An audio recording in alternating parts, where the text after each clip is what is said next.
today talking about using AI to design Legos and some background about it, what it looks like now, what people are doing, and potentially what the future holds for this space. Okay, so the Lego construction problem. Early on, these master Lego builders were building stuff like Mount Rushmore out in Denmark that was built in the 70s, and the guy who built it, it took him years to design it and meticulously put it together by trial and error.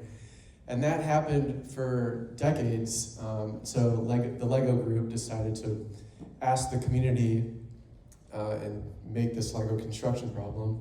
Given a 3D body, how can you assemble that in Legos? Since then, there's been over 1,500 research papers citing or discussing Legos. When I started looking into this, that shocked me, that there's been that much research about it, like in real academic journals. And it makes sense, like as an engineer, the problem is super interesting. Like you can go deep on it, and it touches a lot of facets, from computer science, computer graphics, mechanical engineering, and even a little materials science. There's a few of the papers over there on the right.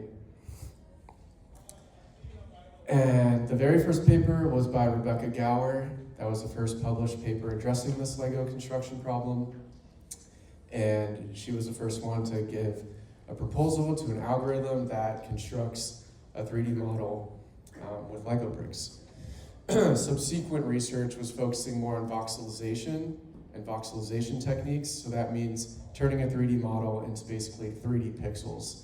And then once you have those 3D pixels, how do you combine those into Legos efficiently and make sure it's still a stable structure? So I just listed a few of these algorithms that were implemented. Graph theory is popular in computer science. So basically you can represent a Lego sculpture as like a tree, right? Or a graph, like they're all connected and you can traverse that and learn interesting things. Some other stuff, genetic algorithms and greedy fill, which is a super popular way. You just go layer by layer and randomly pick a section and try to put the biggest brick there. Okay, fast forwarding a bit, there's been some pretty great advancements in models that turn images into 3D objects. So you probably use things like ChatGPT or DALL-E to turn or create an image yourself. But some of you may have also tried these 3D generation tools. And here's just some examples. This is using Trellis One, which was released in 2024 by Microsoft, and it's free and open source. I'll post a link to a website where you can try it out for free as well. And yeah, so combining that with that last 20 years of voxelizing 3D objects, turning those voxels into Legos, you can have a very simple AI Lego generation pipeline. And here is what I'm calling image to 3D to Lego, one of the processes of using AI to design Lego. I have an image on the left, the voxelized version of a 3D object, and then once it's converted to Legos, and say I don't want to pay $500 for all those Lego pieces, you can what's called downsampling voxels, or you can think of a lower resolution in pixels. You can do that in 3D as well. So some problems with this though is it only uses basic brick shapes, so 2x4s, 1x1s, and the color mapping isn't one-to-one, right? Because there's lots of colors in the universe, but not as many colors in the Lego brick set. And the downsampling loses a lot of detail. You can see the Goomba and Mario lose their eyes as you downsample. And one possible solution to that downsampling or the color mapping issue is just using a simple voxel editor tool. So you can spend an extra 20 minutes or so coloring it. And here's me doing that with these Mario and Goomba voxels. You can see it looks a lot cleaner after doing that. And quickly, I wanted to show, this mic doesn't extend super well, but a demo of this open source tool I put out. I'm hosting it just live if you want to try it. And it uses that image to 3D to Lego pipeline. Okay, I want to take a suggestion from the audience. Do you want to try one? Anyone have anything they think we should try? Bender from Futurama. All right. Bender from, I'm typing with one hand, it's hard. Okay, so first this is going to make an image. And depending on how fast the server I have this model hosted on boots up, I think it's booting up right now, so it'll take about 40 seconds. So I'll just talk real quickly about how I'm hosting this and how it works. I'm using the SAM 3D model, image to 3D model by Facebook or Meta, and I have it just hosted on what's called RunPod. And so if you look at my code, you can do that yourself as well. Okay, it should be booting up. And it's going to then create a 3D object, turn those into voxels, and perform some of those algorithms I talked about to efficiently combine those voxels into Legos. Does anybody have questions while we wait a few more seconds? Yeah. You mentioned about the color sampling. Yeah. If for some reason you wanted to use only certain colors, Mm-hmm. can you tell it that as well? Say only take this thing in many colors, but make it only in these three? Yeah, absolutely. And like in my code base, I have it saying like, use these Legos from this set. So it's only going to use 32 colors here. And we'll see, it's probably going to have some of those issues when it's color mapping. So I'm just using 3JS, which is an open source visualization tool to show these Lego bricks. And you can see when you first get that generation, it's just kind of not super detailed. So this is where the whole voxel editing comes into play. Like I might want every color to match up.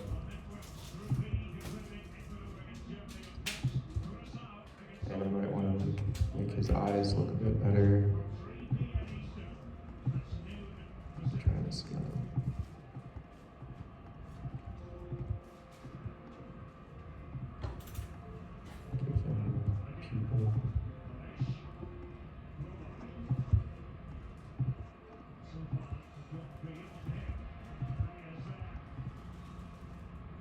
Something like this.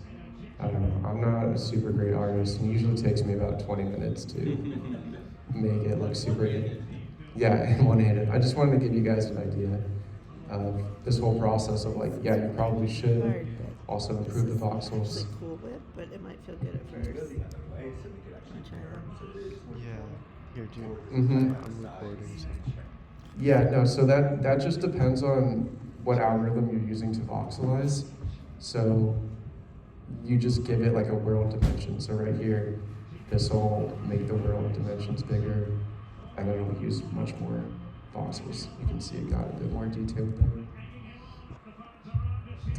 And real quickly, I wanted to say what I'm excited to try to add to this, and I'll have a quick slide about it, is using something like an LLM with spatial reasoning to just go ahead and color it a little bit better. Because like me, as someone that's not even much of an artist, I can kind of make it look a little bit more like that picture. And so I'm hoping maybe an LLM with spatial reasoning can do that. I'll answer some more questions shortly, but let me just run through these slides.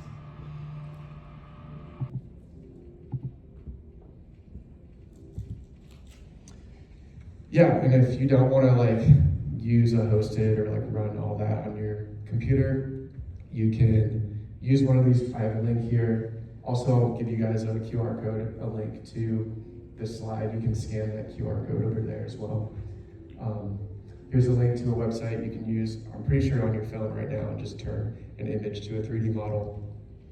And then plug that into Bricklink Studio. They have import 3D model option. I just haven't been able to get the colors to work very well for these textures, but someone else might figure it out. Okay, here's some other techniques that people have been trying to use AI to design Legos with. Somebody had tried just using GPT-2, saying, make me an image of a Pablo Escobar watchtower and give me building instructions with Bricklink IDs. First glance, it looks great, but if you look closer, it doesn't match up at all. So I don't think that's the best way to do it. And some other cool ways people have been trying is just using an LLM. A lot of Lego fans, I'm sure, have tried this, just like asking ChatGPT, make me a Lego set of something. But a guy from Anthropic, if you don't know Anthropic, they're kind of like ChatGPT, OpenAI's competitor, and they have something called Claude Code, which is their equivalent of ChatGPT. And one of the technical staff from Anthropic is a Lego fan and had a little side project and released an MCP, which means Model Context Protocol. It's just like a plugin for Claude. And it's kind of like an agent that can construct Legos for you. But even that doesn't work super well. This is kind of his demo on YouTube, and there's like overlapping bricks, and it doesn't exactly make sense. But you can kind of get an idea of like, it does understand a little bit of spatial awareness. Also, I kind of glanced over what an LLM is. It stands for Large Language Model. That just means like what ChatGPT is and limitations of this. They just don't really understand spatial reasoning super well. And there's often, those floating parts or disconnected voxels. This is really hard to see down here. In the tool that I had, I gave it just blank voxels. I gave it Gemini, which is Google's version. I gave it blank white voxels representing Charizard and an image, and it was able to see the wings of it and the tail and color those. So that's kind of promising and something I might try to put into that tool. And there's just a couple other images, somebody making voxel art, which looks pretty well, and somebody just asking ChatGPT, make me a little Mario figurine. Okay, now it gets a bit more interesting. Still just using LLMs natively. But there was a paper released last spring called BrickGPT. Used to be called Lego GPT, but Lego got mad, I'm sure, and they renamed it BrickGPT. And this is open source as well. I have a link to their website that links to the model and paper. And what they did is they used Llama, which is Facebook's open source LLM, and they fine-tuned it, which just means like giving a little bit of extra training to the AI so that it's better at a specific task. So you just give it a little bit more data on what you're trying to get it to learn and be able to output. So they gave it a bunch of text descriptions, and Lego sets or Lego structures resembled as a matrix, so it's easier for the LLM to understand. And as it's placing each brick, they do structural analysis. That's kind of an interesting part of this paper. So they make sure the Lego structure isn't falling apart as it's placing each brick. The problem with that, though, is it's super, super slow. And that may not be a problem for people or like professionals, but as a hobbyist, I find it annoying to spend like a couple hours waiting for it to place each brick. And that's even just for these super small little things. It takes that long. Also, again, LLM's not great at spatial reasoning, and their fine-tuning was trained on a super small data set. It was about 5,000, which if you have tried training models yourself or have learned about it, that's a super small data set. This also just uses basic bricks. And moving on to another interesting way people have been trying that I'm going to talk about is copying how LLMs are trained, which is through autoregression. So I wanted to do just a high-level overview of like how ChatGPT works, how LLM works. I'm not going to get super technical because I don't even understand it that well. But how it works is they tokenize a bunch of words, so they're turning them into like little numbers down there. And it's predicting based off of a sequence of tokens or words, what's the next word or letter I should output in that sequence. So if you ask it, what is the capital of France? That's represented as these numbers of tokens. And then the most likely token after that is France, so it says France. And so what these next papers I'm going to show did is they, instead of tokenizing words, they tokenized Lego bricks, or Lego parts. And here's just a little diagram of them doing that. So it's represented as position, rotation, and brick type in a token. And then this paper did training on that, and they had 50,000 Lego sets, which is a lot better than 5,000. Still not a lot, but it was doing next token prediction and outputting Lego sets, not just with rectangular bricks, but a bunch of different parts. And it's actually, it seems like it's pretty decent. The model just finally got released, so I'm excited to try that and see if I can output things like this.